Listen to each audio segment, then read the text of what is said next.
finished working on making a stick. So I guess it is time that we had an update to just kind of give you what's going on recently. So last time we talked, I was waiting to get a CT scan. So last week we got that CT scan, then we were waiting for the results, and as I was driving home the other day, my phone rang, and it was the oncologist. And as you can imagine, this is one of the last things we're going to have to do. So a lot of thoughts ran through my mind. We're in the end game now.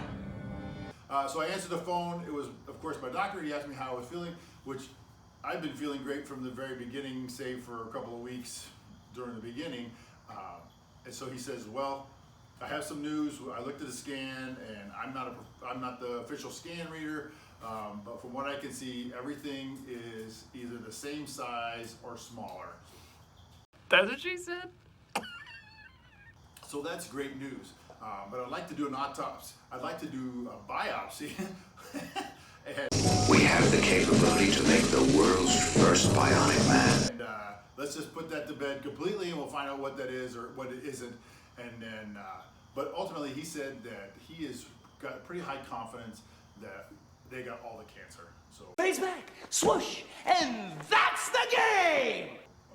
that was like great news. But it was unbelievable news, just like the very beginning of it was unbelievable news. Now I'm just kind of in shock, but ecstatic at the same time. And so we had a couple of nice words together, and then he's candidly said, do you know how it is that you got to this place? And I said, I have a couple of ideas. He goes, yeah, because when I was younger, I studied my butt off, and I got incredible grades. And then I was applied and accepted into medical school, and that's where I studied, and I got really good grades, and I crushed it there. And then I got into a specialty into cancer research, and then me and my colleagues, we crushed it there. We did awesome things. We learned everything about the human body and medicine, and then we customized a treatment plan for you, and then we put that on you, and that's why I believe you are where you are. And to that I responded, Yeah, well, that's just like your opinion, man. because I have a different opinion. I think, one, it was the furniture making, I think undoubtedly was a large contributor to the reason I was in the situation that I was. And along with that, now that I'm here and everything's looking pretty damn good, I think that is 100% attributed to what you guys have done.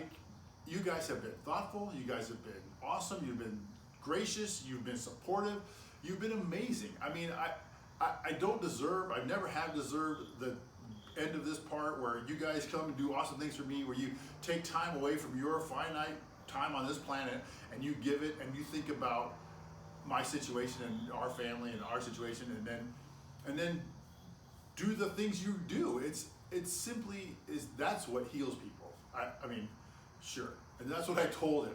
And to that he said, Really? Well, agree to disagree. so here we are. It's pretty amazing. I don't, you always say you don't wish this on anybody, but there's something I just read recently. It's called The Taoist Farmer. It's a story about a farmer who has a horse, and the horse escapes, and all the neighbors are like, dude, that sucks. And the farmer says, we'll see. And then the horse comes back, and he's got like 4 more horses. And then the neighbors are like, bro, that's freaking awesome. And the farmer says, we'll see. So then his son goes out and tries to ride one of the horses and breaks his leg. And the neighbors are like, dude, that sucks. And the farmer says, we'll see. And then a war starts. And so the army comes and conscripts all the able-bodied men and women to go fight in the war. But the son has a broken leg, so he is spared from having to go to war. And to that, of course, he says, we'll see. So there's all these things that you don't know why they exist, and it doesn't matter why they happen. It's just how you apply them, or what, how you respond to them, rather. And it wasn't how I responded, how you responded. This says so much more about you as awesome human beings than it does about me being a narcissistic cancer patient. So I'm grateful and undeserving and thankful. So I think from this point forward, I've tried to show gratefulness to you, and now I think I need to just, from this point forward, just be grateful to everybody and go out and be the person you guys have been to me, to everybody else. So for that, I thank you, and I've always said I love you, and I've always made it weird, and did that extra long, too hard hug. When they pull away, I pull closer. That'll be me from now on. So with that, I will. I don't know that I'll ever stop doing these. I love doing them. I enjoy them, but I don't know, maybe. So like and comment, and maybe we'll find something else to talk about. Bye.